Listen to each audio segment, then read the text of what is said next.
بسم اللہ الرحمن الرحیم. ناظرین، ریپبلک پالیسی کے programme Insight with Republic Policy کو لے کے آپ کی خدمت میں حاضر ہیں. جیسا کہ آپ جانتے ہیں کہ ریپبلک پالیسی تھنک ٹینک کا ایک بنیادی تھیم لٹریچر، آرٹ اور ہسٹری ہے.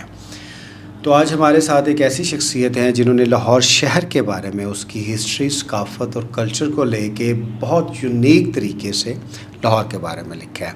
ان کی ایک کتاب ہے جو ناظرین کے ہاں بہت مقبول ہو رہی ہے. یہ کتاب پڑھنے کے لائق ہے. آج ہمارے گیسٹ طلحہ شفیق صاحب ہیں. آج ہم ان سے لاہور کے بارے میں، لاہور کے لوگوں کے بارے میں، لاہور کی تاریخ کے بارے میں، ان کی جو کتاب ہے اس کے پس منظر میں بات کریں گے. جی طلحہ، کیا حال ہیں آپ؟ ٹھیک ٹھاک ہیں؟ میں ٹھیک ٹھاک، اور آپ کا شکریہ ریپبلک پالیسی کا کہ انہوں نے موقع دیا اس شہر کے نگاراں کے مختلف پہلوؤں پہ بات کی جا سکے. آپ کی بک میں نے دیکھی ہے، بہت خوبصورت اور بڑے منفرد انداز میں لکھی گئی ہے. یہ ہسٹری کا ایسا ورژن ہے جو جمالیاتی لحاظ سے، تحریری لحاظ سے منفرد ہے. اس کو اس طریقے سے بیان نہیں کیا گیا کہ جو ناظرین ہیں وہ بور ہو سکیں. اگر آپ کتاب پڑھنا شروع کریں تو آپ کا دل کرتا ہے کتاب پڑھتے رہیں. تو آپ کی جو یہ پریزنٹیشن ہے لاہور ایک قوس قزح یا قزح، اس کو آپ کیسے ایکسپلین کریں گے؟ پہلے تو آپ نے کہا قوس قزح یا قزح، تو اس کی وضاحت تھوڑی سی کہ مستعمل عوام میں تو یہ قوس قزح ہے، لیکن لغت میں یہ قوس قزح ہے پیش کے ساتھ. اب جہاں تک بات ہے عنوان کا، تو عنوان جو ہے یہ کیوں رکھا گیا، وہ یہ وجہ رہی کہ لاہور جو شہر ہے اس کو اگر ہم دیکھیں تو میں اس شہر سے میرا جو تعلق ہے یا 2 دہائیوں کی شعوری وابستگی ہے، تو مجھے یہ شہر دھنک مثل لگتا ہے. دھنک کے مختلف رنگ ہوتے ہیں اور ان رنگوں میں تمام رنگ ہی خوبصورت ہوتے ہیں. وہ تمام رنگ اپنا اپنا ایک ان کا حسن ہوتا ہے، ان کی خوبصورتی ہوتی ہے. تو اس شہر کے بھی جو مختلف رنگ ہیں وہ سب خوبصورت ہیں، وہ سب منفرد ہیں، ان سب کا اپنا ایک طلسم ہے، ایک اعجاز ہے، انفرادیت ہے. تو ان رنگوں کے ملنے سے یہ شہر جو ہے وہ دھنک کی مانند بنتا ہے. تو اس شہر کے جو مختلف پہلو ہیں، وہ چاہے ثقافتی اعتبار سے ہوں، سیاسی اعتبار سے ہوں، سماجی اعتبار سے ہوں، تو میں نے کوشش کی کہ دھنک کے ان مختلف رنگوں کو، ان مختلف پہلوؤں کو اس کتاب میں، یعنی کہ لاہور شہر کے دھنک کے مختلف پہلوؤں کو اس کتاب میں بیان کیا جائے. اچھا، آپ نے علامتی طور پہ جگہیں، شخصیات، ادوار، ان کے بارے میں لکھا ہے. اس بک کا آپ کا فیوریٹ چیپٹر کون سا ہے؟ خاصا ویسے پیچیدہ سوال ہے. کسی شاعر سے یا کسی سے بھی اگر آپ پسندیدہ پوچھیں تو اس کے لیے تو شاید سارے ہی اچھے ہوں. میرا خیال ہے کہ یہ جو گیند ہے یہ قارئین کی کورٹ میں ہونی چاہیے کہ انہیں ابلاغ میں اچھا کون سا لگا. ہاں، ذاتی طور پہ اگر اس طرح سے بات کی جائے تو کچھ پہلو ایسے ہیں شہر کے. ویسے تو اس کتاب میں نے کوشش کی ہے کہ چبرجی کے سوا کوئی مشہور عمارت اس طرح سے نہیں ہے. اس میں شالامار یا بادشاہی مسجد یا مینار پاکستان کا ذکر نہیں ہے، کیونکہ لوگوں کا لاہور تھوڑا سا محدود ہے، انہی جگہوں سے شروع ہوتا ہے اور انہی پر ختم ہو جاتا ہے.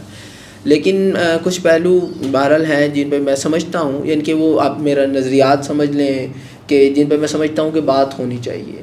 خاص طور پہ جیسے آپ نے پسندیدہ مضمون پوچھا تو وہ ویسے تو سارے ہی ہیں، لیکن جو اس شہر کا مزاحمتی کردار ہے نوبادیاتی دور میں، میرا خیال ہے اس پہ کچھ کم بات ہوئی ہے.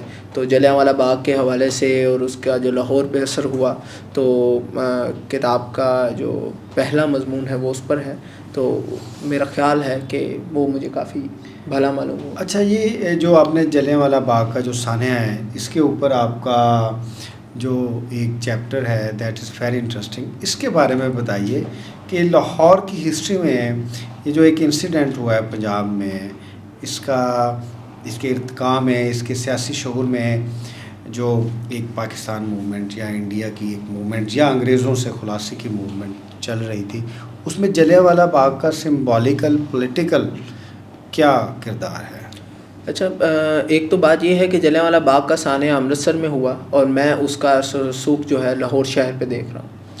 اب اس پہ ایک تو بات کرنے کی ضرورت اس لیے ہے کہ ایک پاپولر ڈسکورس ہے کہ پنجاب نے رزسٹ نہیں کیا اور یہ سارا کچھ، کیونکہ میں بنیادی طور پہ تاریخ کا طالب علم ہوں تو تاریخ میں یہ تو نہیں میں کہہ سکتا کہ زمانہ ما بعد الجدیدیت میں بیٹھ کے کہ حقیقت کو تلاش کیا گیا ہے، کیونکہ حقیقت ایک نہیں ہوتی، بہت سی ہوتی ہیں، سچ کے مختلف پہلو ہوتے ہیں، سکے کے 2 رخ نہیں ہوتے، کئی رخ ہوتے ہیں، تو وہ تو نہیں ہے، لیکن اپنے اپنے شواہد کی بنیاد پر کوئی بندہ دلیل دیتا ہے۔ تو اب میں نے آپ نے جس طرح سے بات کی، تو ایک تو آپ نے اس شہر پہ اثر رسوخ پوچھا، تو میرا خیال ہے کہ اب اس کے ساتھ ایک اور جو بات جڑی ہے کہ تاریخ کی غرض و غایت کیا ہے یا یوٹیلیٹی کیا ہے ہسٹری کی، بیٹھ کے ہم ماضی کو کیوں پڑھیں حال میں بیٹھ کے؟ ہمارے یہاں تو ماضی کی تفہیم بڑی عجیب ہے کہ میں خود تاریخ کا طالب علم ہوں، مجھے لگتا ہے ہمارے یہاں تاریخ کی تعریف یہ ہے کہ مردوں کی لڑائی حال میں لڑی جائے، تو پھر بھی کیوں پڑھا جائے یا کیوں اس کی بات کی جائے؟ تو میرا خیال ہے جو 1919 میں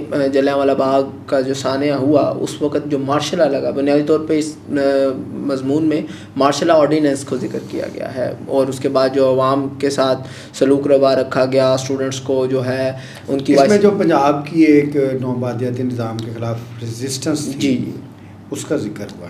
ہاں، اچھا، یہ جو جلیانوالہ باغ میں پنجابی مارے گئے تھے، اس میں سکھ تھے، مسلمان تھے، ہندو تھے کہ زیادہ سکھ تھے؟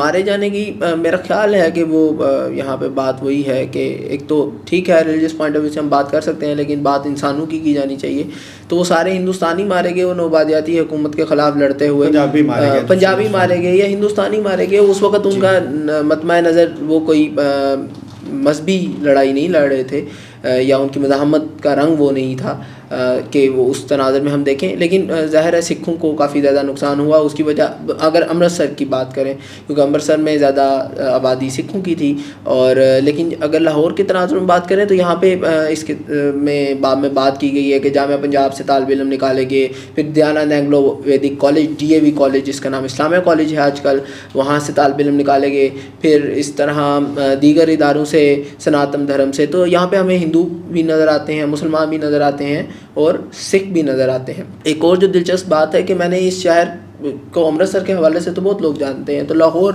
پہ کیا چیز تھی کہ جس نے مجھے موٹیویٹ کیا یا ٹریگر کیا کہ لاہور پہ اس کا اثر رسوخ دیکھا جائے؟ میں نے گاندھی کی ایک سٹیٹمنٹ پڑھی، گاندھی جی کی، جس میں وہ کہتے ہیں کہ جو کچھ امرتسر میں ہوا وہ اس قدر شدید تھا کہ جو ذلت لاہور کے لوگوں کے ساتھ روا رکھی گئی لوگ اسے بھول گئے، کیونکہ وہ اس کی ہائٹ پورے پنجاب میں ایک طریقے سے تو لاہور جو ہے، کیونکہ لاہور میں پھر مارشل لا لگا دیا گیا، اور جو میں پہلے بات جو پچھلا بات تھی کہ اس کی ریلیونسی کیا ہے، آپ کو اس مارشل لا کا انفلوئنس بعد میں صرف کلونیل ایرا میں نظر نہیں آتا بلکہ پوسٹ کلونیل یا نیو کلونیل دونوں میں نظر آتا ہے، کہ جو بعد میں پنجاب میں مارشل لا 50s میں لگا، اور اس کے بعد کے جو مارشل لا ہیں پاکستان کے، ان پہ بھی ان مارشل لا آرڈیننسز کا اثر ہے، تو ایک کنٹینیوٹی ہے، ایک پولیٹیکل کلچر ڈیولپ ہوا تھا اس مارشل لا سے، بعد میں اس کی ایکسٹینشن ہوتی رہی۔ اچھا، یہ جو آپ کا ایک ریپریزنٹیشن ہے لاہور کی، ایک ہسٹوریکل ریپریزنٹیشن ہے، کلچرل ریپریزنٹیشن ہے، اس میں جو تینوں مذاہب ہیں، سکھ مت، ہندو مت اور مسلمان اسلام، ان کے جو علامتی ورثہ ہے، چاہے وہ جگہوں کی صورت میں ہے یا دوسرا جو ان کے ٹریجرز ہیں ریلیجس پلیسز کی صورت میں ہیں، ان کی عکاسی بڑی خوبصورت طریقوں سے آپ نے کی ہے۔ جیسے میں نے شروع میں کہا کہ دھنک کی خوبصورتی یہ ہوتی ہے کہ جب تمام رنگ صحیح تناسب میں ہوتے ہیں، تو اس شہر کا حسن بھی یہ ہے کہ یہ سب کو کھلی باہوں سے تسلیم کرتا ہے۔ آپ نے ہندوؤں کی، سکھوں کی، مسلمانوں کی بات کی، جینز بھی تھے، ان کا بھی تھا، لاہور میں یہودی بھی آباد رہے ہیں، زورسٹیرینز بھی آباد رہے ہیں، ان کا بھی ضمناً یا کہیں نہ کہیں ذکر موجود ہے، تو یہ تمام لوگ ہیں، انہوں نے اپنا اپنا کردار ادا کیا ہے۔ اب جو دھنک ہے، جو عنوان ہے کتاب کا، اس کے ساتھ ان کا ربط یہ ہے کہ آپ دیکھیں کہ دھنک میں جب ہم کوئی ایک رنگ اگر بڑھا دیں، سرخ کو بڑھائیں گے تو باقی رنگ پھیکے پڑنا شروع ہو جائیں گے، اور ایک کے بڑھانے سے، ایک کو اجاگر کرنے سے باقی جو ہیں وہ مان پڑتے جائیں گے۔ تو کہیں نہ کہیں ہمارے یہاں پہ یہ ہو رہا ہے، جگہوں کے نام تبدیل کرنا، یا آپ دیکھیں نا، آپ لکشمی چوک کو سرکاری کاغذات میں ظفر علی خان چوک کہا جاتا ہے۔ میرا خیال ہے کہ آج بھی آپ کسی سے پوچھیں لکشمی چوک میں کھڑے ہو کے کہ ظفر علی خان چوک کہاں پہ ہے، تو میرا نہیں خیال کہ کوئی آپ کو اس کا رستہ بتا سکے گا۔ وہ الگ بات ہے کہ لوگ کہتے ہیں کہ لاہوری رستہ نہیں ٹھیک بتاتے، وہ ایک ہو سکتا ہے یہی وجہ اس کی، یہ بھی ممکن ہے۔ تو یہ جو جگہوں کے نام تبدیل کرنا ہے، تو میں سمجھتا ہوں کہ یہ دھنک کو چھیڑنے کے مترادف ہے۔ تو اس کتاب میں نے کوشش کی کہ میرے ذاتی تعصبات جو کہ ظاہرہ ہو سکتے ہیں بطور انسان، وہ نہ آئے، بلکہ تاریخ میں جو چیزیں موجود ہیں ان کو اس طرح سے پیش کیا جائے کہ جن کا جس طرح سے کردار ہے جس حد تک ممکن ہو وہ اس طرح سے. اب یہ جو اس کا ایک بک میں لاہور کا ایک پولیٹیکل کانٹیکسٹ ہے، اس کے ساتھ اس کے لٹریری کانٹیکسٹ میں بھی آپ نے مختلف پرسنالٹیز کی بات کی. ایک بڑے ہمارے مقبول شاعر ہیں، ان کے بارے میں بھی آپ کا ایک اسپیشل جو ہے وہ چیپٹر ہے. تو اتنی زیادہ جو ورائٹی ہے جو پولیٹیکل، سوشل اور سماجی سے لے کے لٹریری جو اینگلز ہیں وہ بڑی خوبصورتی سے لکھتے ہوئے آپ کو مشکل تو پیش آئی ہوگی. مشکل اس طرح سے تو میں نہیں سمجھتا پیش آئی، کیونکہ یہ سارے مضامین اس طرح سوچ کے نہیں لکھے گئے کہ میں نے کوئی کتاب لکھنی ہے. یہ پچھلے 7 سے 8 سالوں میں آپ سمجھ لیں کہ اس لاہور شہر سے جو اظہار عقیدت ہے یا مختلف جگہوں پہ جو جانا ہوا، جیسے جلیانوالہ باغ ہے آپ کا چیپٹر، پھر ایک آپ کا چیپٹر ساغر صدیقی کا آ جاتا ہے. اب ساغر صدیقی صاحب کا جو لاہور میں ٹائم گزرا ہے، جو ان کی پوری لائف ہے، وہ بھی لاہور کے کلچر کی عکاس ہے. تو آپ نے بڑے خوبصورت طریقے سے ایونٹس کو، شخصیات کو، مختلف جو ہسٹوریکل پلیسز ہیں ان کو لے کے، اس میں پھر مساجد ہیں، مندر ہیں، دوسرے ایونٹس ہیں، ان کو لے کے لاہور کو، لاہور کی قارئین کو یا جو ہمارے سننے والے ہیں یا جو کتاب کے پڑھنے والے ہیں، لاہور کی سیر کروائی ہے بڑے اچھے طریقے سے. اصل میں اگر آپ دیکھیں تو آپ کا سوال بڑا دلچسپ ہے کہ یہ میں چاہتا تھا کہ ویسے اس پہ قائلین اس کو اگر اس طرح سے دیکھیں، بظاہر یہ چیزیں بے ربط معلوم ہوتی ہیں، مگر اگر آپ دیکھیں تو اس شہر کی جو بنت ہے اس میں سب چیزوں کا کردار ہے. جیسے پیاز کی پرتیں ہوتی ہیں تو یہ تمام پرتیں اس شہر کی ہیں. جیسے اب آپ لاہور ایکسپلین کر رہے ہیں مہاراجہ رنجیت سنگھ کی صورت میں اور ساغر صدیقی کی صورت میں. ساغر صدیقی کا لاہور مختلف ہے مہاراجہ رنجیت سنگھ کے لاہور سے، تو تھوڑا اس کے بارے میں بتائیے کہ جو ساغر صدیقی کا لاہور ہے اس کو آپ نے کیسے اس میں ایکسپلین کیا. اچھا دیکھیں، اب جیسے ساغر کا آپ نے ذکر کیا تو ایک رنجیت سنگھ کا وہ تو ایک زمانی ہے، جو کرونالوجیکلی آپ دیکھیں وہ فرق تو اپنی جگہ پہ، لیکن ایک اور دلچسپ تقابل کیا جا سکتا ہے اسی کتاب کے. اگر ہم مضامین دیکھیں تو ایک ساتکین کا لاہور ہے، ایک حفیظ جلندری کا لاہور ہے، ایک ساغر کا لاہور ہے. ساتکین کو اس شہر میں بہت سراہا گیا، اس کی نمائشیں لگیں، الحمرہ میں بیکلیش بھی آیا لیکن کافی سراہا گیا. لاہور عجائب گھر اس کی ایک واضح مثال ہے جہاں پہ اس کے نام سے ایک گیلری رہی، یا اس گیلری میں نمائندہ جو جگہوں پہ ساتکین کی مصوری کو آویزاں کیا گیا. جبکہ ساغر کا لاہور فرق ہے. ساغر کے لاہور میں ہمیں ایک سٹرگل نظر آتی ہے، ایک جدوجہد نظر آتی ہے، ایکسپلائٹیشن نظر آتی ہے. تو یہ نہیں ہم کہہ سکتے کہ یہ شہر جو ہے وہ، اگر ساغر کا پہلو دیکھیں تو یہ سارا شہر ایسا ہے، اگر ہم ساتکین کی شہرت کو دیکھیں تو سارا شہر ایسا ہے. جو گنج بخش صاحب کا دربار ہے ساغر صدیقی کے لیے اور طرح کا ہے، بالکل. دوسری جو شخصیات ہیں ان کے لیے اور طرح کا ہے، عام لاہوریوں کے لیے اور طرح کا ہے، اور جو لاہور میں آتے ہیں ان کے لیے اور طرح کا ہے. بالکل. آپ نے جو مختلف زاویے رکھے ہیں، مختلف زاویوں سے جو لاہور دکھایا ہے وہ بہت خوبصورت ہے. آپ نے اپنی کتاب میں مندروں کے بارے میں بہت بات کی ہے، مساجد کے بارے میں بہت بات کی ہے، اور ساتھ آپ نے ہسٹوریکل ایویڈنسز دیے ہیں کہ اس وقت یہ جو مذاہب تھے یہ اس طریقے سے گرو کر رہے تھے، لوگوں کے ساتھ ان کی کنیکٹیوٹی یہ تھی، اور موسٹ امپورٹنٹلی لاہور کا جو کلچر تھا اس میں مندروں کا اور مساجد کا اور جو گردوارے ہیں سکھوں کے ان کا کیا کردار رہا. اچھا اب دیکھیں کہ اس کی ان پر بات کرنے کی ایک تو وجہ یہ تھی کہ ہمارے یہاں پر اب جس طرح سے عدم برداشت ہے، یہ جو ہے وہی بات کے دھنک کو چھیڑا جا رہا ہے.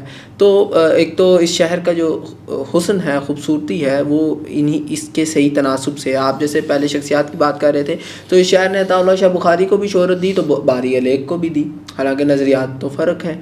تو اس شہر میں آپ کو ہر طرح کے لوگ، صوفی بھی ملیں گے، ملامتی بھی ملیں گے، شاعر بھی ملیں گے، موسیقار، مختلف نظریات کے حامل لوگ آپ کو نگینہ بیکری کو دیکھ لیں یا پاک ٹی ہاؤس کو دیکھیں یا ان سب چیزوں کو دیکھیں. اسی طرح آپ جس طرح عمارات کی میں آپ کی تھوڑی بات کر رہا ہوں، اسی میں ہی آپ نے اس کا ایک ذکر ملتا ہے کہ مختلف نظریات ہونے کے باوجود، ایون مذہبی نظریات بھی مختلف ہونے کے باوجود بھی کبھی وائلنس لاہور کی تاریخ میں نہیں رہا. ٹارگیٹڈ وائلنس ہو سکتا ہے لیکن ایک آپ جو وائلنس کے پیٹرنز جو انڈیا کے دوسرے شہروں میں تھے وہ لاہور میں نہیں تھے. اس کی وجہ دیکھیں نا، یہ بڑا دلچسپ سوال ہے کہ 47 میں ہمیں ایک وائلنس نظر آتا ہے، اور اس کی ظاہر ہے بہت سی وجوہات ہیں، ملٹی فیکٹر اس کی وجوہات ہیں۔ جہاں تک پہلے کی بات ہے تو آپ دیکھیں کہ اس شہر کی فضا جو ہے کافی کاسموپولیٹن ہے، ڈائیورسٹی ہے، یونٹی ان ڈائیورسٹی کے تصور کو اگر آپ نے سمجھنا ہو تو آپ اس شہر کو دیکھ سکتے ہیں۔ اس کی میں آپ کو ایک مثال دیتا ہوں، ایک چھوٹی سی مثال ہے کہ آپ لوہاری دروازے پہ کھڑے ہوں تو آپ کو مسلم مسجد نظر آتی ہے، اس کے سامنے سیتنا مندر ہے، سڑک کے دوسری جانب ایک چرچ ہے، اور اس چرچ کے سامنے پھر ایک اور مندر ہے، اس کے پیچھے ایک عمارت ہے جس پہ زورسٹیرین سائن ہے، اور اس کے پاس ایک جینی کا گھر ہے۔ تو آپ دیکھیں کہ یہ چند میٹر کے فاصلے پر یہ تمام لوگ بڑے اچھے سے رہ رہے تھے، کسی کو مسئلہ نہیں تھا۔ اس شہر میں دیکھیں نا کہ آپ کو نشر و اشاعت ہوتی ہے تو کرشن مہاراج پر خواجہ حسن نظامی کی کتابیں بھی آپ کو نظر آتی ہیں، یہاں سے برق کی کتابیں بھی شائع ہوتی ہیں جو لکھتے ہیں، تو آپ کو نظر آتا ہے کہ ایک دوسرے کا احترام ہے، محبت ہے۔ نظریات تو ظاہر ہے سب کے اپنے ہیں، عقائد، نظریات، رسومات، چیزیں فرق ہو سکتی ہیں، مگر وہ سب مل جل کر رہے، اور یہی اس شہر کا جو ہے وہ حسن ہے۔ آپ نے جو پوچھا کہ یہاں پر تشدد کی وہ فضا ہمیں نظر نہیں آتی جو ہند کے دوسرے شہروں میں نظر آتی ہے، تو اس کی وجہ یہی ہے کہ یہ سب لوگ جو ہے 1000 سال کی جو معلوم تاریخ ہے وہ ہمیں ان سب لوگوں میں جو مختلف تھے ان میں ایک جڑت نظر آتی ہے، ایک آپس میں آپ دیکھیں ایک ربط ہے، ایک تعلق ہے، اور وہ اس شہر کی اور آپ لاہور کو، آپ کی کتاب میں لاہور کو نشر و اشاعت کا شہر بھی کہا جاتا ہے کہ مختلف نظریات ہیں، ان کی نشر و اشاعت بہترین طریقے سے لاہور میں ہوئی۔ لاہور نے نہ صرف پنجاب کو متاثر کیا بلکہ کے پی کے جو موجودہ کے پی کے ہے دس پارٹ آف پاکستان، بلکہ اس کا اثر پورے ہندوستان میں ہوا۔ بالکل، بلا شبہ۔ ایک واقعہ میرے ذہن میں ہے کہ اگر آپ دیکھیں جو ادیب، شعراء یا جو لوگ لاہور کے حوالے سے معروف ہیں دنیا بھر میں یا ہند میں، وہ ان میں سے بہت کم ہوں گے جو شاید پیدائشی لاہوری ہوں، جیسے اقبال سیالکوٹی ہیں مگر دنیا ان کو اقبال لاہوری کے نام سے جانتی ہے۔ اس کی وجہ کیا ہے؟ ایک دفعہ ہلکا ارباب ذوق کا غالباً اجلاس تھا تو منی نیازی صاحب سے یہ سوال ہوا کہ حضور والا کہ لاہور کے تو پیدائشی شاعر، ادیب، مقرر، یہ جو لوگ سیاستدان یہ تو بڑے کم ہیں، مگر ان کی پہچان یہ شہر بن جاتا ہے۔ تو انہوں نے کہا کہ یہ شہر پلیٹ فارم پرووائڈ کرتا ہے۔ اگر آپ اس شہر کو دیکھیں تو اگر ماضی قریب کی بات کریں تو ہمارے یہاں پہ بھٹو صاحب تھے، سندھ کے سے تھے، لیکن پیپلز پارٹی کی بنیاد لاہور میں رکھی گئی، اور انہیں خود پتہ چلا کہ ان کی عوامی مقبولیت کا اندازہ تب ہوا جب وہ لاہور اترے ریلوے اسٹیشن پہ۔ اس طرح کئی لوگ ہیں، چاہے وہ موچی دروازے کے جلسے ہوں یا حال میں مینار پاکستان میں کیے جانے والے پاور شو ہوں، یہ شہر ایک پلیٹ فارم پرووائڈ کرتا ہے، اور یہ آج سے نہیں 1000 سال سے آپ کو جو ہے یہ نظر آتا ہے۔ مسعود سعد سلیمان لاہور کے کا قصیدہ لکھ رہا ہو یا عرفی لکھ رہا ہو، یا آپ کو دوسرے لوگ جو ہیں وہ اس کتاب میں ذکر ہے کہ عربی کے، آپ نے اپنی بک میں جو ہسٹوریکل پلیسز ہیں ان کو بڑی خوبصورتی سے بیان کیا ہے، اور جب آپ ان کی منظر کشی دیکھتے ہیں تو اس کے پیچھے جو اس وقت کے سیاسی حالات ہیں جو یا سماجی حالات ہیں وہ نظر آتے ہیں۔ لاہور کا جو انفراسٹرکچر ہے، لاہور کی جو ہسٹوریکل پلیسز ہیں وہ بڑی یونیک ہے ہر لحاظ سے۔ اس میں آپ یہ بھی کہتے ہیں کہ جو ٹرک ہے وہ رنگ نمایاں ہے سب کے اوپر۔ ٹرک رنگ نمایاں بھی ہے، اور ظاہر ہے اس کیونکہ ہمیں مغل رول ایک کافی، مغل بھی ٹرک رول ہے اصل میں، وہی ہے کیونکہ دیکھیں شروع میں ایک اور چیز ہے کہ ہمارے یہاں پہ عموماً سمجھا جاتا ہے کہ اکبر نے لاہور کو کیپٹل بنایا تو مغل جو ہے وہ کیپٹل رہا، اس سے پہلے ایبک کا لاہور جو تھا وہ بھی کیپٹل تھا تو 1206 میں۔ تو ارلی ٹرکش امپائر ہو یا مغل رول ہو تو ہاں اس سینس میں ہم کہہ سکتے ہیں کہ ٹرکش یہ جو انفلوئنس ہے وہ کافی زیادہ نظر آتا ہے، مگر ہمیں یہاں کے مناظر کا جو آرکیٹیکچر ہے اس میں ساؤتھ انڈین انفلوئنس یا نارتھ انڈیا کا اپنا کلر بھی نظر آتا ہے۔ تو میرا خیال ہے کہ یہ شہر سنتھسز ہے، امالگمیشن ہے، ہمیں مختلف چیزیں، مختلف پہلو دیکھنے کو ملتے ہیں۔ طلحہ صاحب جو لاہور ہے وہ بنیادی طور پہ 4 جو ہیں وہ سلطنتیں یا حکمران اس نے دیکھے ہیں، مسلمانوں کا دور، پھر سکھوں کا دور، پھر برٹش لاہور اور پھر پاکستانی لاہور۔ تو یہ 4 جو مختلف ادوار ہیں اس میں لاہور کی ایوولوشن کیسے ہوئی ہے؟ بڑا معنی ہے سوال ہے. اچھا اس میں ایک چیز کی پہلے وضاحت کہ جس کو ہم مسلم دور کہتے ہیں یا ہندو دور کہتے ہیں یا سکھ دور کہتے ہیں، بنیادی طور پہ وہ مذہب سے اس طرح جڑا نہیں ہے. نوبادیاتی دور کی پیریڈائزیشن ہے جو اس کو ابھی تک جو ہے پتہ نہیں کیوں رواج ابھی تک اس کا ہے. ظاہر ہے جب اکبر کا دور تھا یا کسی اور شاہ جہان کا یا جہانگیر کا دور تھا تو ہم اسے مسلم دور نہیں کہہ سکتے. ان کی جو تھی اب کورٹ کہیں یہ سب کچھ ہے، اس میں ہر جگہ ہمیں وہی ڈائیورسٹی نظر آتی ہے جو ہند میں جو تنوع ہے وہ ان کی ادھر بھی تھا. جیسے اگر اس کی بات ہوئے گی یہ تو چلیں تھوڑی سی بات کر ہی لیتے ہیں کہ جیسے جب ہندو دور کی بات کرتے ہیں نا تو اس کے سب سے مشہور بادشاہ کا کسی کو کسی کنشکا کشان یہ سوری آپ کی بات کاٹ رہا ہوں، مسلمانوں کا دور یہ ہم 1947 کے بعد سے کہنا شروع ہوئے ہیں. نہیں یہ ہے یہ بھی کہا جاتا ہے کہ جو مسلمان حکمران رہے ہیں اگر ان کے سامنے یہ تاریخ رکھی جائے کہ یہ مسلمانوں کا دور تھا تو شاید وہ اس پہ اعتراض کریں. عین ممکن ہے ان کے سامنے ان کی لکھی ہوئی تاریخ جو ہمارے یہاں نصاب میں پڑھائی جاتی ہے اگر وہ پڑھ لیں تو شاید پریشان ہو جائیں. جہاں تک بات یہ رہی کہ وہ 47 کے بعد کہا گیا ہے، نہیں یہ ہے نوبادیاتی دور کی پیداوار ہے. انہوں نے جس کو ہم کہتے ہیں نا ڈیوائڈ اینڈ رول، تو وہ کہاں کی گئی، اس طرح سے کی گئی. اچھا جو بات وہ رہی کہ وہ میں جو بات کر رہا تھا کہ جو ہندو دور کی بات کرتے ہیں نا تو کسی اور کا نام پتہ نہ ہو تو اشوکا کا نام پتہ ہوتا ہے. اب اشوکا تو بدھسٹ تھا اگر اس طرح سے دیکھا جائے تو وہ ہم اس طرح مذاہب کے بینر تلے نہیں دیکھ سکتے. جہاں تک بات یہ ہے کہ اس شہر کے بننے میں جو آمیزش ہے یا جو اس کا پہلو ہے یا رنگ ہے یہ جو جذب کیا اس شہر نے تو بڑے دلچسپ ہیں. اس شہر میں جو جس تنوع جس تھنک کی ہم بات کر رہے ہیں وہ انہی ادوار کی وجہ سے ہیں جس میں فرق ہے، جس میں مختلف لوگ رہے اور انہوں نے مختلف طریقے سے اس شہر کو جو ہے سجایا سنوارا.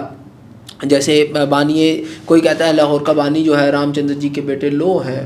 یہ تاریخی حقیقت نہیں ہے یا اس پہ ہسٹورینس کا ڈسپیوٹ ہے، وہ کنسنسس نہیں ہے. وہ کوئی کہتا ہے جی یہ سجان رائے بٹالوی نے تو خلاصۃ التواریخ نے لکھا، اس کا ہم حسن مورخ جو ہے شیخ احمد زنجانی توفۃ الواصلین میں اس کا رد کرتا ہے. یہ ایک حقیقت ہے، یہ حقائق کی بات ہے. لیکن کیا ہم یہ نہیں سوچ سکتے کہ اگر یہ متھ ہے، اگر یہ مان لیا جائے تو یہ کیوں پاپولر ہے، یہ کیوں سرکولیٹ کیا، اس کو سمجھنے کی کوشش کرنی چاہیے، اس کا پس منظر دیکھنا چاہیے. یا کوئی اس شہر کے بانی کو جو ہے وہ ایاز کو کہتا ہے کہ جیسے کہا جاتا ہے کہ بانی جدید لاہور جو ہے جب غزنوی کا حملہ ہوا تو اس کے بعد تو یہ شہر اجڑ گیا، تو پھر ایاز نے اس شہر کو دوبارہ بسایا جس کا مقبرہ بھی ہے رنگ محل میں ٹکسالی دروازے کے پاس. تو اس شہر کے مختلف پہلو ہیں. سب آپ کی بک بھی یہ کہتی ہے کہ لاہور کا ایک ارتقاء ہوا ہے بالکل، اور اس میں کنٹریبیوشنز ہیں یہاں کے رہنے والے لوگوں کی یا وہ لوگ بھی جو باہر سے یہاں آئے حملہ آور تھے.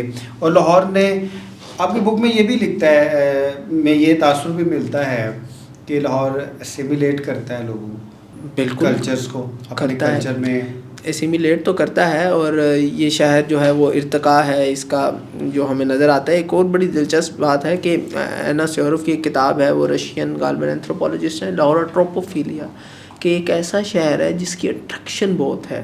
آپ ایک بات سوچیں کہ تقریباً 300 سے زائد کتابیں تو میرے پاس ہیں، 300 سے زائد کتابیں جو لاہور میں، اتنی اور لکھی گئی ہوں گی جن کا شاید مجھے پتہ نہ ہو. تو اتنا شاید کس شہر پہ اتنا زیادہ لکھا گیا ہے. پارٹیشن میں بھی جو ایسٹرن سائڈ آف پنجاب ہے وہ لاہور کے نہ آنے سے یا لاہور کے پاکستانی پنجاب میں جانے سے ان کے بڑی ریزرویشنز تھی، وہ کافی دل برداشتہ ہوئے. اور دیکھیں نا کہ آپ وہاں جانے کے باوجود وہ اس شہر کے طلسم سے نہیں نکل سکے. پران نوائل ہوں وہ باہر بیٹھے رہے مغرب میں، تو وہاں پر بھی انہوں نے اپنا ایک لاہور کارنر بنایا ہوا تھا. تو وہ کہتے ہیں نا کہ جو اس شہر سے جس کا بھی ربط یا تعلق ہو جاتا ہے، یہ شہر جو آپ نے پیچھے پوچھا سوال، تو صرف اسیمیلیٹ نہیں کرتا، اس میں جذب سا ہو کے رہ جاتا ہے. وہ اس کے بعد دنیا میں کہیں بھی جا کر بسے، لاہور اس کے اندر سے سوشل اور کلچرل پروپیگنڈا بھی بہت ہوا ہے.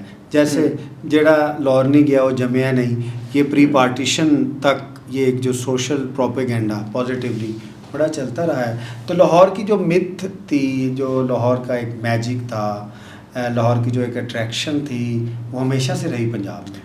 بالکل. بہت سارے لوگ اس کو تقسیم کے ساتھ بھی جوڑتے ہیں، لیکن مجھے نہیں لگتا کہ لاہور ایک کوئی ایسا شہر ہے جس کو تقسیم نے اس طرح سے بینیفٹ دیا. نقصان ضرور اٹھایا. اس کتاب کے شروع میں نا کچھ غیر ملکی جو سیاح ہیں ان کی عبارات ہیں ایک صفحے پہ، اس میں بتایا گیا ہے کہ جو 16ویں صدی عیسوی میں یہاں آئے تو وہ کہتے ہیں کہ ایک سیاح مثلاً کہتا ہے کہ میں نے قسطن دنیا بھی دیکھا، تو لاہور تو اس سے زیادہ عظیم شہر ہے، وہ یہ 1600 کچھ میں کہہ رہے ہیں. ایک کہتا ہے کہ میں ہند بھر میں پھر کے دیکھا ہے تجارت کا مرکز اگر ہندوستان میں کوئی ہے تو وہ لاہور ہے. تو کوئی کہہ رہا ہے کہ یہاں کی عمارات, اور پھر وہ پرٹیکولرلی کہتا ہے یہاں کے جھروکے, یہاں کی کھڑکیاں بڑی خوبصورت ہیں. تو یہ شہر جو ہے اگر آپ دیکھیں تو پچھلی 1000 سال کی معلوم تاریخ میں ہمیں مرکز و محور نظر آتا ہے کہیں نہ کہیں. اچھا, انڈیا میں جتنے بھی شہر ہیں اس میں لکھنؤ اور لاہور کو رنگین شہر بھی کہا جاتا ہے, اس کا جمالیاتی ذوق بلکہ عرف عام میں, کیونکہ اس وقت ایسے ہی تھے شاعر یہاں پہ بڑے اچھے ہوئے, بڑی خوبصورت یہاں پہ رقاصائیں, کیا لفظ پتہ نہیں بنتا ہے, وہ رہی. ہیرا منڈی کلچر بڑا اسٹرانگ رہا, اس کا ایک رنگین ایسپیکٹ بھی رہا ہے, وہ آپ کی کتاب میں مسنگ ہے شاید. ہیرا منڈی کا تو خیر اس طرح سے ذکر نہیں ہے, ایک ایستھیٹیکل پارٹ ہے, وہ جمالیاتی اعتبار سے آپ پوچھ رہے ہیں جس میں خاتون کے ارد گرد جو ہمارا ایستھیٹیکل پارٹ ہے. نہیں خیر اس کا ذکر تو موجود ہے. اس میں ایک مضمون ہے حویلی پوری بائی پہ, یہ ایک رقاصہ تھیں تو ان کی ایک حویلی ہے, تو اس پہ میں نے اپنے جذبات بھی لکھے کہ جب میں وہاں پہ گیا تو مجھے کہیں نہ کہیں پائل کی جھنکار سنائی دی, اور اس حویلی کے بند کمروں مقفل کمروں سے گزرتے ہوئے تو کافی کچھ دکھائی دیا. یا پھر چوک بخاری جس کو ہم نے مسلمان کر لیا, جس کا نام چوک چکلا تھا, تو اس کا بھی کہیں نہ کہیں ذکر موجود ہے. تو یہ سارے بھی شہر کے حویلیوں کا ذکر بہت زیادہ ہے جی آپ کی بک میں. کون کون سی حویلی کا ذکر ہے؟ حویلیاں تو اس میں بہت سی ہیں. لال حویلی ہے, لال حویلی پنڈی والی تو بہت سے لوگ جانتے ہیں. لاہور میں بھی 2 لال حویلی ہیں, ایک موچی دروازے میں ہے اور ایک لوہاری دروازے میں ہے. جس طرح حویلی پوری بائی کا ذکر کیا, اس کے علاوہ جو ہے ہمیں بھاٹی کی فقیر صاحب کی حویلی کا ذکر ہے, اور بھی حویلیوں کا ذکر ہے. اب اس کی ایک وجہ یہ بھی رہی نا کہ ہمیں یہ سمجھنے کی ضرورت ہے کہ آج ہم سیاحت کے فروغ کی بات کرتے ہیں تو ہمیں ایک دبئیائزیشن آف آرکیٹیکچر نظر آتی ہے.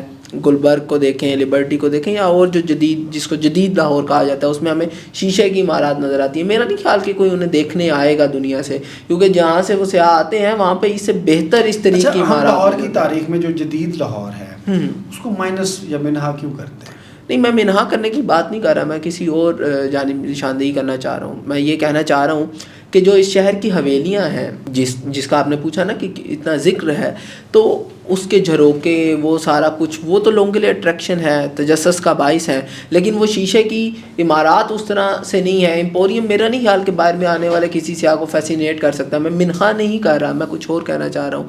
میں یہ کہنا چاہ رہا ہوں جو ایک اس کی جو نظریاتی خوبصورتی ہے, بالکل تاریخی خوبصورتی ہے, اس کا جمالیاتی ذوق ہے ایک شہر کا, جو ایک ورثہ ہے. ظاہر اس میں یہ بلڈنگز نہیں آتی, یہ تو کوئی بھی کانٹریکٹر بنا سکتا ہے اور اس کو کبھی بھی اس لحاظ سے پریزائی نہیں مل سکے گی. اچھا, بہت سی مساجد کا بھی آپ نے, لاہور کی مساجد کا بھی ذکر کیا. مساجد کا لاہور کے ارتقاء میں, لاہور کی زندگی میں بڑا اہم کردار رہا ہے. بالکل. پہلے میں پچھلی بات کو تھوڑا سا مکمل کر لوں کہ وہ جو آپ نے جدید اور قدیم کی بات کی, میں نوسٹیلجک نہیں ہو رہا کہ ہمیں بس وہی دوبارہ کرنا چاہیے. اس کے کھانے سے مثال دیتا ہوں. آپ نے دیکھا ہوگا لاہور میں کیفے بڑے کھلے, آج کل ان کے نام آپ پڑھیں, بیٹھک, یا ان کے نام اس طرح کے ہوں گے, محفل, تو آپ کو ایک چیز نظر آئے گی. اور پھر وہاں پہ چائے پراٹھا بڑا کامن ہے. اب یہ ایک ٹریڈیشنل چیز ہے پراٹھا اور یہ سارا کچھ, انہوں نے اس کو ماڈرنائز کیا, ایک پروپوگیٹ کیا, یا پبلک کے سامنے لے کر آئے. کمرشلزم ہے اس میں کہیں نہ کہیں, لیکن دیکھیں ایک امتزاج بھی تو ہے. میں یہ نہیں کہہ رہا کہ آپ جدیدیت سے متنفر ہو جائیں یا اس کو چھوڑ دیں اور وہ سارا کچھ کریں, اس کو امالگمیٹ کریں, سنتھسائز کریں. اچھا, دوسری بات جو آپ نے مساجد کی وہ بڑی اہم بات ہے. ایک مسجد کا جیسے میں ذکر کروں, آپ مسجد وزیر خان بہت سے لوگوں نے دیکھی ہوگی, ناظرین نے, تو اگر آپ اس کے باہر دیکھیں تو وہ کمرے ہیں, تو وہ کمرے کس لیے ہیں.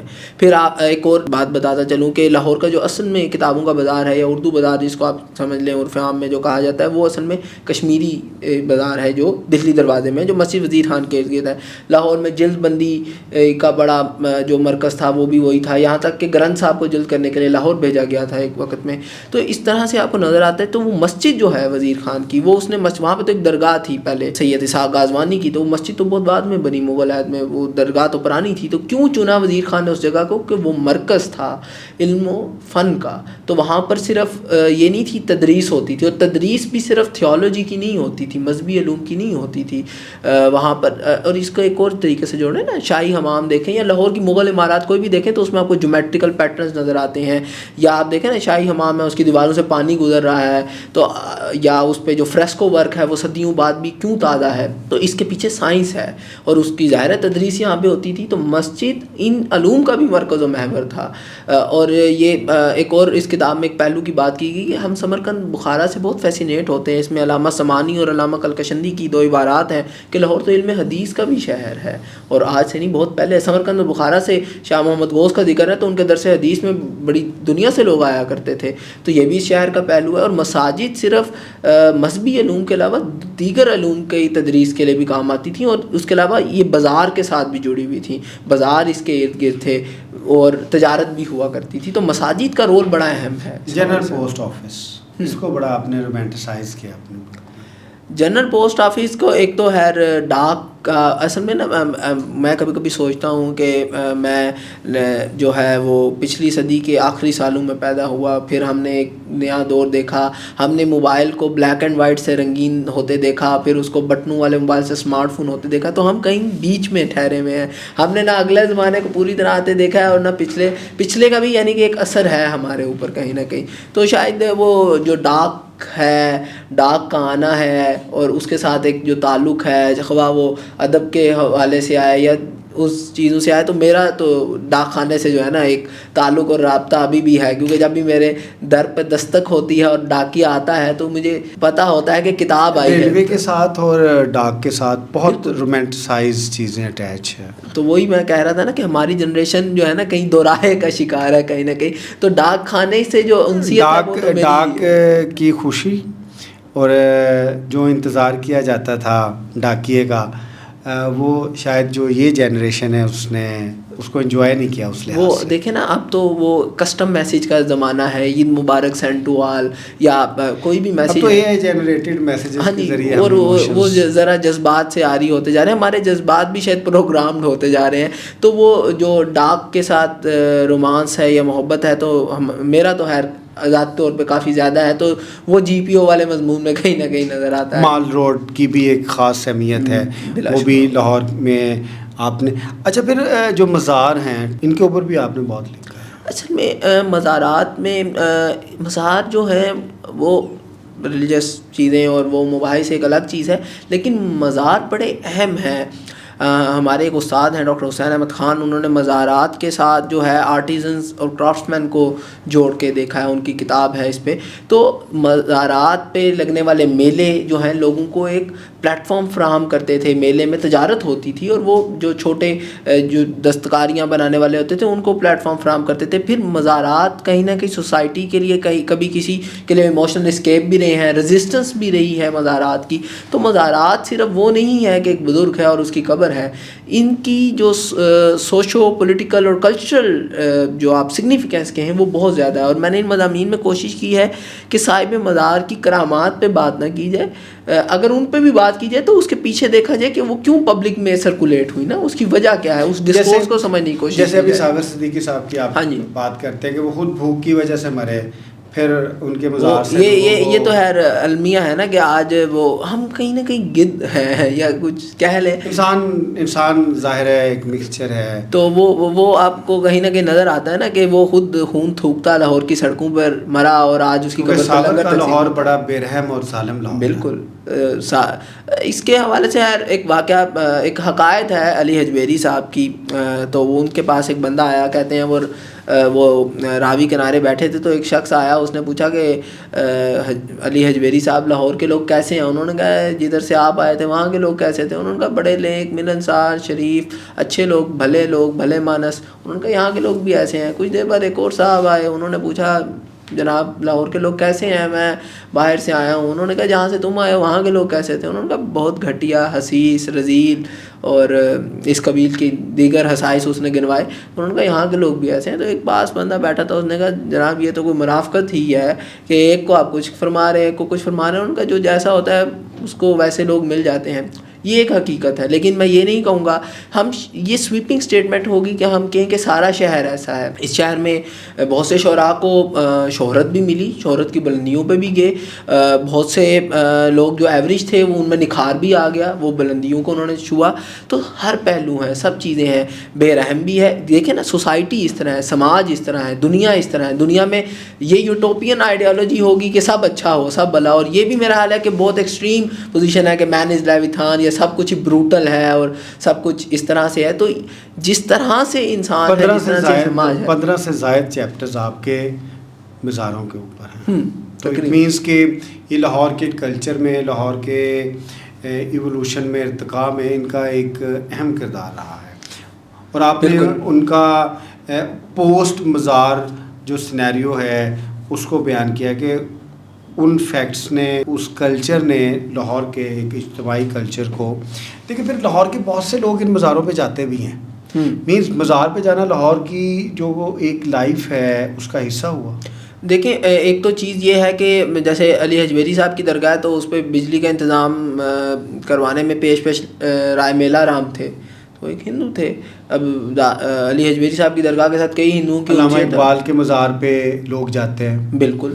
ادھر صوفیاء کرام ہیں, ان کے مزاروں پہ لوگ جاتے ہیں. پھر شعراء ہیں, ان کے مزاروں پہ لاہور جاتے ہیں. مینس کہ لاہور میں جو مزار ہے اس کے ساتھ لوگوں کی عقیدت بہت گہری ہے. اور صرف عقیدت نہیں ہے, میں اصل میں اسی کی بات کرنا چاہ رہا ہوں کہ ریلیجیس پہلو تو ایک الگ ہے. آپ نے جو بات کی نا کہ وہ ان پہ بات کیوں کی گئی, لاہور میں ایک بڑی مشہور ضرب المثل ہے, 7 دہاڑے تے 8 میلے کم کرا کیڑے ویلے. تو یہ ان مزارات کے ساتھ جڑے ہوئے ہیں. وہ میلے صرف تفریح کا سامان نہیں تھے, وہ میلے, ان میلوں کی اکنامک امپورٹنس بہت سی تھی, بہت زیادہ ہے. اس کی آپ دیکھیں وہ ایک پلیٹ فارم ہے جس میں پہلے بات کر رہا تھا. تو مزارات محدود نہیں ہیں, ان مزارات کے ساتھ جو سماج کا تعلق ہے وہ بڑا گہرا ہے اور اس پہ بات ہونی چاہیے, اسے سمجھنے کی کوشش کرنی چاہیے. وہ صرف ایک قبر نہیں ہے, اس کے ساتھ بہت کچھ جڑا ہوا ہے. اچھا طلحہ, اب جیسے عام شہری ہیں یا عام لاہور میں رہنے والے یا پنجاب میں بسنے والے یا پاکستان میں بسنے والے ہیں, جو لاہور میں مندر ہیں, اس کا ایک ٹریجر ہے, اس کے بارے میں بھی وہ زیادہ نہیں جانتے.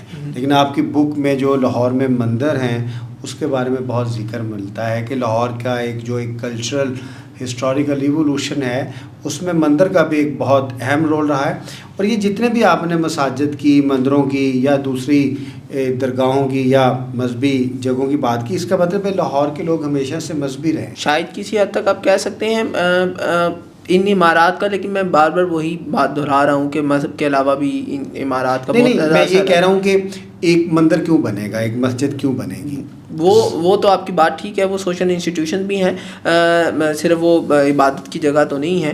لیکن وہ آپ کی بات کسی حد تک اس طرح سے ٹھیک ہے کہ یہاں پر ہمیں جیسے حدود العالم میں جو قدیم ترین لاہور کا ذکر ہمیں ملتا ہے وہ حدود العالم میں ملتا ہے. اس میں کہا گیا کہ لاہور مناظر کا شہر ہے. انڈیا کی طرح لاہور میں بھی مذہب کا ایک رول رہا ہے. بالکل, مذہب اصل میں ہماری سوسائٹی کے ساتھ ایسٹ کا جو مسٹیسزم یا اسپرچولیٹی کے ساتھ تعلق ہے کافی گہرا ہے اور صدیوں پرانا ہے. تو وہ تو تعلق اس شہر میں بھی آپ کو نظر آتا ہے. وہ منادر, مساجد, گردواروں یا جینز کی جو سائٹس ہیں ان میں آپ کو ظاہر ہے وہ جھلک دکھائی دیتی ہے. اچھا, اس کے علاوہ مجسموں کی بھی آپ نے بات کی ہے. لاہور کی دوسری یونیک مینس کہ آپ کی بک انسائٹ کرتی ہے قاری کو یا ایک جو وزٹر ہے اس کو ایکسائٹ کرتی ہے کہ لاہور کی بہت سی جگہ ایسی ہیں جہاں پہ جایا جا سکتا ہے. اور یہ وہ جگہ ہیں, یہ وہ مزار ہیں, مساجد ہیں, مندر ہیں جو تاریخی حیثیت رکھتے ہیں اور لوگوں کو یہاں بھی جانا چاہیے کیونکہ اس کے پیچھے بھی پوری ایک تاریخ ہے. اصل میں مجھے ذاتی طور پہ لگتا ہے کہ لوگوں کا لاہور بڑا محدود ہے. لوگ لاہور آتے ہیں, مینار پاکستان سے شروع کرتے ہیں, شالامار چلے جاتے ہیں, یا بڑی حد ہوگی قلعہ دیکھ لیا, مسجد وزیر خان دیکھ لی, تو انہوں نے کہا جی ہم نے لاہور دیکھ لیا. اس شہر کے پاس سنانے کو بہت کچھ ہے. اس شہر لوگ کہتے ہیں نا عمارات جو ہیں وہ ان کے پاس جائیں اور دیواروں کے کان ہوتے ہیں. مجھے لگتا ہے دیواروں کی زبان بھی ہوتی ہے. آپ ان سے جائیں, باتیں کریں, مکالمہ کریں, مباحثہ کریں, گپ شپ لگائیں, محفل لگائیں, آپ کو بہت کچھ سنائیں گی, بتائیں گی, آپ کو سیکھنے سمجھنے کو بہت کچھ ملے گا. تو اس شہر کے سنانے کا بہت کچھ ہے. لاہور کے ٹیئرز بھی ہیں, لاہور کے آنسو بھی ہیں. پارٹیشن کے بعد سب کچھ ہے. پارٹیشن کے بعد لاہور جو راوی کنارے آباد ہوا, راوی کا سارا جو ایک رومانٹک ہسٹری تھی وہ لاہور میں وہ دریا جس کے اوپر یہ کھڑا تھا وہ دریا سے یہ محروم ہو گیا. لاہور کا کلچر بھی تو ڈریسٹکلی چینج ہوا ہے. اچھا, لاہور کے ٹیئرز بھی ہیں, لاہور کے آنسو بھی ہیں, لاہور کی بنیاد راوی ہے, پرانے شہروں کی بنیاد دریا ہوتے تھے. تو لاہور کا جو سب سے زیادہ سیٹ بیک ہے وہ لاہور کا دریا راوی سے محروم ہونا ہے. یہ ہر جو راوی ہے, تو اب آپ دیکھیں کہ اقبال جیسا گن گرج والا شاعر جو ہے, راوی کے کنارے ایک شام, اس کی وہ نظم پڑھیں, اس میں رومانویت دیکھیں تو ظاہر ہے دریا بڑا اہم ہے, اور جو قدیم تہذیبیں ہیں وہ تمام ہمیں دریاؤں کے ساتھ ملتی ہیں. لاہور کی بدقسمتی یہ رہی کہ راوی کا سوکھ جانا, اور اب جس طرح سے راوی کے اوپر جو ہے وہ عمارات کھڑی کی جا رہی ہیں. اور دیکھیں ہمارا مسئلہ ایک یہ بھی ہے کہ ہم سوچتے نہیں ہیں, سمجھتے نہیں ہیں. ہمارا پتہ نہیں یہ المیہ ہے کہ آج ہم وہ بنا رہے ہیں اور اسے سیلیبریٹ کر رہے ہیں, کل سیلاب آ جائے گا تو اس کے اوپر ماتم کناں ہوں گے. تو ہمیں پہلے سوچ لینا چاہیے. اور راوی کا لاہور سے روٹ جانا جو ہے وہ ہماری حماقتوں کا نتیجہ ہے, ہم اس کے لیے بات نہیں کر رہے. میں نے ایک قدیم سنسکرت کا گیت پڑھا تھا, اس میں وہ ہے کہ اے راوی ہم تیرے محافظ.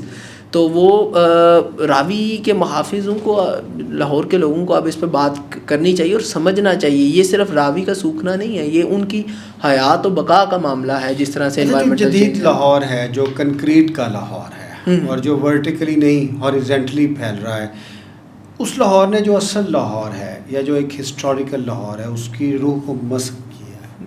صرف مس نہیں کیا, میں تو کہتا ہوں چھلنی بھی کیا ہے. وہ جناب پطرس بخاری نے لکھا تھا نا جغرافیہ لاہور کا, تو اس میں وہ کہتے ہیں کہ ایک وقت آئے گا کہ وہ پنجاب جو ہے نا وہ کہا جائے گا کہ لاہور کا جو دارالخلافہ ہے وہ پنجاب ہے. یہ پھیل اتنا جائے گا. اور آپ دیکھیں کہ ایک طرف اس کی حدیں گجرانوالہ کو پہنچ گئی ہیں, ٹول پلازا ماچس فیکٹری کے پاس, ایک طرف یہ شیخ پور اور قصور کو چھو رہا ہے, اور راوی بھی بیچ میں ہم نے ڈال دی ہے. تو ہیپ ہیزرڈ اربنائزیشن ہے. اربنائزیشن اتنا بڑا مسئلہ نہیں ہے, اس کا اس طرح سے منتشر ہونا بغیر کسی سوچ کے سمجھ کے, دیکھیں نا زرعی زمین کے اوپر سوسائٹیز بنائی جا رہی ہیں, یہ غلط ہے. اور یہ ہم بیلنس نہیں کر پا رہے اس چیز میں, ہم سمجھ نہیں پا رہے. ہسٹری کو پریزرو کرنا اور کلچر کو پریزرو کرنا بہت امپورٹنٹ ہے. بالکل. اربنائزیشن ہوتی ہے, اب اربنائزیشن لاہور میں ہمیشہ ہوتی رہی ہے. بیسکلی لاہور از آپ کہہ سکتے ہیں یہ ایک اربن شہر ہی رہا ہے ہمیشہ سے, اور اس کا ایک اربنائٹ کلچر رہا ہے. لیکن جو اب ایک ایگزیجریشن ہوئی ہے ہیپ ہیزرڈلی, یا آپ ان کنٹرول کہہ لیں, یا بغیر کسی پلاننگ کے, اسے لاہور کی جو ایک روح ہے اس کے ساتھ میرے خیال میں زیادتی ہو رہی ہے. بہت زیادہ زیادتی ہو رہی ہے, اور ہمیں اس پہ سوچنا چاہیے. مجموعی طور پر اداروں کے علاوہ بھی لوگوں کو خود جو ہے سوچنا چاہیے. سول سوسائٹی کی بھی بڑی اہمیت ہوتی ہے. میں نے تو برسوں پہلے, ہمارے یہاں پہ اس کا حال یہ ہے کہ میں نے برسوں پہلے دیکھا کہ جب اوری 9 ٹرین والا پروجیکٹ چل رہا تھا تو چبور جی کے حوالے سے پروٹیسٹ کرنا تھا سول سوسائٹی نے, تو وہ میں نے اس کی خبر پڑھی کہ وہ پروٹیسٹ کینسل اس لیے ہو گیا کہ سول سوسائٹی کے عہدیداران جو ہیں ان کو چبور جی نہیں ملی. تو میرا خیال ہے کہ یہ بھی ایک سول سوسائٹی ہے لاہور میں ویسے اچھا, یہ سول سوسائٹی, یہ فریز بھی بڑی متعصب قسم کی نہیں ہے. سول سوسائٹی مینس باقی پھر سول نہیں. وہ تو ظاہر ہے وہی بات ہے نا کہ ہم نوبادیاتی دور سے تو باہر نہیں آئے, ہم اسی تسلسل ہیں. آپ بتا سکتے ہیں کہ آپ سول سوسائٹی کا حصہ کیسے بن سکتے ہیں؟ اچھا, یہ بڑا دلچسپ سوال ہے. پہلے میں آپ کے پچھلے سوال کا جواب دیتا ہوں کہ سول سوسائٹی ہے یا نہیں ہے. سول سوسائٹی کا جہاں تک میں جس تناظر میں بات کر رہا ہوں وہ ہے کہ جو شہر کے مسائل ہیں جملہ, ان پر بات کی جائے اور اس پہ بات کی نہیں چاہیے, اور اس کے لیے ایک پلیٹ فارم ہو یا لوگ ہوں اور بات کریں. لاہور بچاؤ تحریک ہے, ڈاکٹر اجاز انور وغیرہ ہیں, وہ آرٹسٹ ہیں, سی ایس منسلک بھی ہے. انہوں نے دیکھے نا اوری 9 ٹرین کے ساتھ جو جگہیں تھیں جو اس پروجیکٹ کا حصہ بن گئی, انہوں نے ان قدیم عمارات کو پینٹ کر دیا. اور یہ بڑا زبردست کام ہے, ایک طرح سے محفوظ کر دیا. کسی نے لکھ کر محفوظ کیا, کسی نے شاعری کے ذریعے کیا, کسی نے مصوری کے ذریعے کیا. تو میں اس سے یہ مراد لیتا ہوں. جہاں تک دوسری بات ہے آپ کی, وہ تھوڑا سا پولیٹیکل اینگل لیے ہوئے ہے کہ اس کا حصہ کیسے بنا جا سکتا ہے. تو وہ چلیے لاہور کی گروتھ کی بات کرتے ہیں. آپ کے خیال میں لاہور کی کلچرل گروتھ ہو رہی ہے؟ کلچرل گروتھ ایک تو اب ہمیشہ کہتے ہیں لاہور ایک پلیٹ فارم ہے, بلکہ منیر نیازی صاحب کہتے ہیں کہ یہ ایک پلیٹ فارم کی جگہ ہے یہاں سے آپ آئیں اور آپ کو موقع ملے گا، آپ آگے جا سکتے ہیں. لیکن لاہور نے آخری شاعر کب پیدا کیا ہے یا آخری شاعر کے لیے پلیٹ فارم کب بنائی؟ اچھا، جہاں تک بات یہ ہے کہ وہ صرف اس شہر کا نہیں مسئلہ، اگر آپ مجموعی طور پہ دیکھیں تو قحط الرجال ہے، اور ہمارے یہاں پہ جو جمالیات ہے یا علم و ادب ہے اس پہ ایک ویسے ہی بتدریج روبہ زوال ہیں ہم. لیکن ایسا نہیں ہے کہ بالکل یاسیت زدہ ہم ہو جائیں. کہیں نہ کہیں چیزیں ہو رہی ہیں، جگہیں تو ہیں، بہت سے ادارے ہیں. اب یہ شہر پھیل بہت چکا ہے، بہت سی چیزیں اجاگر نہیں ہوتی. مختلف اداروں میں جو ہے لکھا بھی جا رہا ہے. جہاں تک بات یہ ہے کہ بڑا شاعر یا اچھا شاعر پیدا کب کیا ہے، بہرحال یہ کافی سبجیکٹیو سی بات ہے. اچھا بڑا شاعر، لاہور کے اگر ہم ہیروز کی بات کریں ہسٹری کے تناظر میں، مختلف واکس آف لائف میں، وہ کون کون سے ہیں آپ کے؟ اچھا، ہیرو کو آپ کیسے دیکھتے ہیں؟ پہلے تو بات یہ ہے نا، میں تو کنٹریبیوشن کی سبجیکٹیو کویشچن ہے، لیکن آپ اس کو سبجیکٹیولی ہی آنسر کر دیں. جہاں پہ کنٹریبیوشن ہو، لٹریچر میں ہو، آرکیٹیکچر میں ہو، اربن پلاننگ میں ہو. تو میرا خیال ہے کہ جن لوگوں نے یہاں پہ زندگیاں بسر کی، اور بہت سے لوگ ہیں، جیسے اس کتاب میں اگر ہم دیکھیں تو الفرڈ کاپر وولنر کا ذکر ہے، جن کا مجسمہ مال روڈ پہ اویزہ ہیں. وہ شہر میں رہے، تدریس کرتے رہے جامعہ پنجاب میں، اورینٹل کالج میں. ان کو آپ کہہ سکتے ہیں. گنگا رام کو کہہ سکتے ہیں. کہیں نہ کہیں جنہوں نے لاہور پہ لکھا ہوا، وہ کہیں یا لال ہوں، سید محمد لطیف ہوں، یا نور احمد چشتی ہوں، ان کو آپ کہہ سکتے ہیں. شہر کے جو لاہور کے اوپر ایک یہ بھی کریٹیسزم ہے کہ لاہور کبھی بھی مزاحمت کا شہر نہیں رہا. پاکستان موومنٹ میں بھی لاہور کا مزاحمتی رنگ اس لحاظ سے نہیں رہا. لیکن آپ اس چیز سے تھوڑا سا ڈفر کرتے ہیں. کیا ایویڈنس ہے آپ کے؟ ایک تو اس کتاب کے شروع میں جیسے میں نے بات کی کہ جلیانوالہ باغ کا ذکر ہے ہمارے امرتسر میں ہوا تھا. نہیں، اس کا میں نے لاہور پہ اثر دیکھا ہے. وہ جو اس کتاب کا اس کتاب میں شامل ہونے کی وجہ ہی یہ ہے کہ جلیانوالہ باغ وہ لاہور ہے. پولیٹیکل موومنٹس لاہور میں کب چلی ہیں؟ پولیٹیکل موومنٹس تو آپ کو لاہور میں بہت پہلے سے نظر آتی ہیں. 1940 کی جو ایک ریزولوشن ہے. نہیں، آپ صرف 1940 کے جلسے کی بات نہ کریں. آپ ہندوستان کی چلیں، ہم پچھلے 100 سال کی تاریخ کو دیکھ لیتے ہیں. ہم ایک کیس اسٹڈی لے لیتے ہیں. اس کے بڑے ایونٹ کیا ہیں؟ 2 بڑی جماعتیں ہمیں نظر آئیں گی، مسلم لیگ، کانگریس. بہرحال پچھلے 100 برس میں کانگریس نے جب کمپلیٹ انڈیپینڈنس کا نعرہ لگایا تو راوی کے نعرے لگایا. آج بھی وہ یوم جمہوریہ اس دن کو مناتے ہیں 26 جنوری کو. ہم نے 23 مارچ کا جو جلسہ تھا، 23 سے 25 مارچ جو چلا 1940 کا، وہ لاہور میں رہا. آپ دیکھیں کہ یہ شہر موچی دروازے کے جلسے میں سب کچھ یہ ہب رہا ہے پالیٹکس کا. لاہور پنجابی شہر ہے. Does it have a Punjab civil? اصل میں لاہور کیونکہ ٹریڈ کے ساتھ جڑا ہوا شہر تھا، اور میں جیسے بار بار یہ بات دہرا رہا ہوں، تکرار کر رہا ہوں بلکہ، کہ کاسموپولیٹن کلچر ہے. یہ کبھی پنجابی اس طرح کا شہر نہیں رہا. نہیں، اگر دیکھیں لاہور میں استاد دامن تھے، سائیں اختر لاہوری تھے، بہت سے لوگ ہیں جنہوں نے پنجابی، اقبال تھے. اقبال میں ہمیں ذرا پنجابیت نہیں نظر آتی. ہمارے کشمیری ہے. کشمیری نہیں، ان کا جو فکر ہے یا افکار ہیں وہ ذرا پان اسلامیزم اور اس طرف بھی چلے جاتے ہیں. میں پنجابی اس طرح پرٹیکولرلی پنجابی کلچر کی بات کر رہا ہوں. شاہ حسین ہے آپ کے پاس، بابا بلے شاہ لاہور میں شاہ عنایت سے پڑھتے رہے. تو یہ تو آپ ڈینائی نہیں کر سکتے کہ پنجابی رنگ نہیں رہا. لیکن میں یہ نہیں کہوں گا کہ فقط یہ رنگ ہے. یہ کاسموپولیٹن کلچر ہے. پنجابی ڈومیننٹ لینگویج رہی. پنجابی ڈومیننٹ لینگویج اس طرح دیکھیں عوامی بولی تو ہے، لیکن ایرسٹوکریسی اشرافیہ کی زبان ہمیں اس طرح سے نظر نہیں آتی، کیونکہ رنجیت سنگھ کے دور میں بھی فارسی رائج رہی، پرشین رہی، کیونکہ وہ ایک طرح سے پنجابیوں کی حکومت کی جاتی ہے. مغل جب دربار تھا تب بھی فارسی رہی. مغل خود جو ہے ٹرکش کو کرتے تھے، جو ان کی ترک وغیرہ ہے. اس سے پہلے ارلی ٹرکش امپائر یا تغلق اینڈ خلجیز، اس میں بھی ہمیں اس طرح نظر نہیں آتا. عربی اثر بھی نظر آتا ہے، لیکن پنجابی اس طرح اشرافیہ کی زبان نہیں رہی، لیکن عوامی بولی تو ضرور رہی. شاہ حسین کی کافیوں کی شہرت سے آپ اس کا اندازہ لگا سکتے ہیں. اچھا، لاہور جو ہے، لاہور کی ایک خوبصورتی یہ بھی رہی ہے کہ لاہور نے انسپائر کیا ہے پورے ہندوستان کے لوگوں کو. لاہور کے اوپر بہت زیادہ لکھا گیا ہے، شاعروں نے بھی لکھا ہے اور بڑے اچھے طریقے سے لکھا ہے. آخری کویشچنز ہیں ہمارے، we are in the last part کہ لاہور میں وہ کیا اٹریکشن ہے جو دوسرے شہروں میں نہیں ہے؟ اچھا، یہ میں بھی اس کو ہی کئی برسوں سے کھوج رہا ہوں. میں نے یہ مضامین لکھے. یہ لاہور، اگر اف یو ڈونٹ نو، اور اگر آپ لاہور اور دہلی میں جائیں تو کوئی فرق نہیں ہے شہروں میں، بٹ وائی لاہور؟ اچھا، کلچر وائز جو ہے وہ دہلی اور لاہور کے جو کلچر ہے اس میں کافی مماثلت کی بات کی جاتی ہے.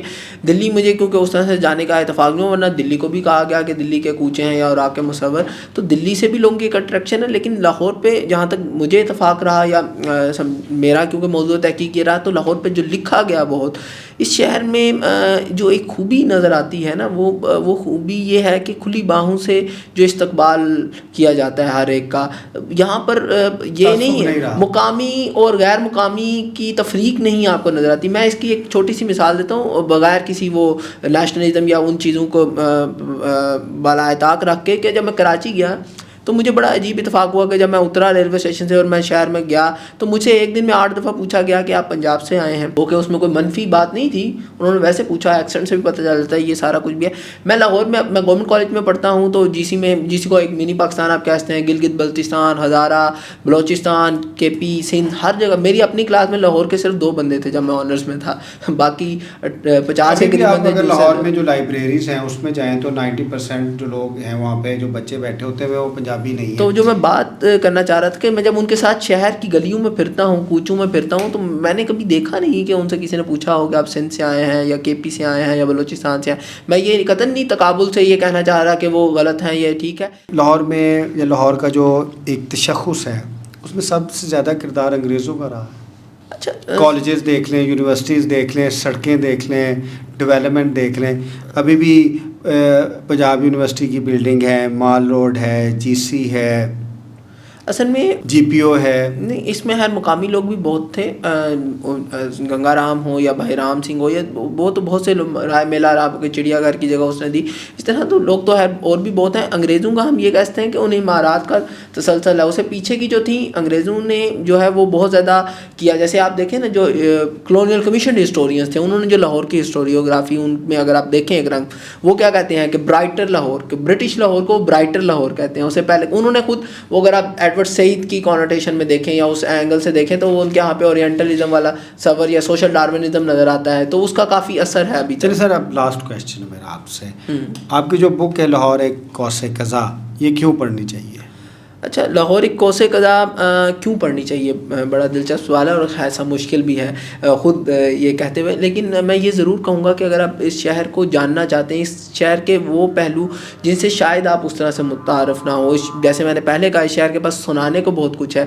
اگر آپ اس کے لیے ایک خاکہ چاہتے ہیں یا ایک فہرست صرف مرتب کرنا چاہتے ہیں کہ کیا کیا دیکھا جا سکتا ہے، اس شہر کی وسعتوں کو سمجھنا اور دیکھنا چاہتے ہیں، تو شاید آپ کو یہ کتاب جو ہے وہ معاون اور مددگار ہو اور آپ کو کچھ فراہم کر سکے. اور اگر 1% یا کچھ 0.1% بھی ہو تو مجھے کافی خوشی ہوگی. طلحہ، بہت شکریہ آپ کا. بہت شکریہ. جی ناظرین، آج ہم نے طلحہ شفیق کی بک لاہور ایک قوس قزح پہ بات کی. قوس قزح ایک کانسیپٹ ہے جو بک میں اچھی طریقے سے ڈیفائن کیا گیا ہے. اس میں لاہور کی جو ایک ثقافتی، ایک ہسٹوریکل پرسپیکٹیوز ہیں، اس کو علامتی طور پہ بڑے خوبصورت سے بیان کیا گیا ہے. اور اگر آپ یہ کتاب پڑھیں گے تو آپ 1000 سالہ لاہور کی تاریخ جو ہے وہ آسانی سے سمجھ سکیں گے. اگر آپ کو ہمارا پروگرام اچھا لگے تو ہمارا چینل ضرور سبسکرائب کیجیے گا. آپ کا بہت شکریہ. اللہ حافظ.